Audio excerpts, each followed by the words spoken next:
અમરેલી જિલ્લાના ધારીમાં આવેલા વેકરિયાપરા નજીક એક વાડીમાં દારૂના નશામાં ધૂત આવારા તત્વોએ ભારે આતંક મચાવ્યો છે।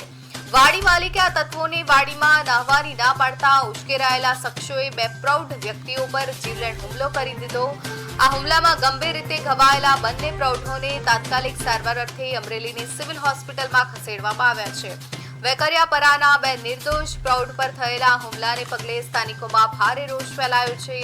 આ મામલે ધારી પોલીસે ગુનો નોંધી ફરાર થઈ ગયેલા આવારા તત્વોને ઝડપી પાડવા માટેના ચક્રો ગતિમાન કર્યા છે।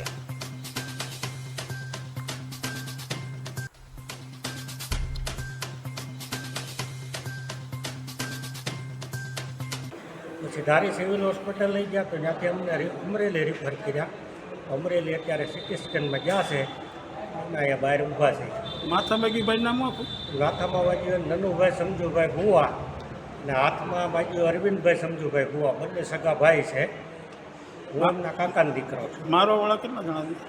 6-7 જણા હતા। હવે પછી તો ભાગી ગયા હતા, હું ત્યાં પહોંચ્યો હતા એટલે એ કહેતા ગયા કે બે ફરિયાદ કરજો, એક નહીં બે કરી। અત્યારે અમરેલી છે। અત્યારે અમરેલી અમે સારવાર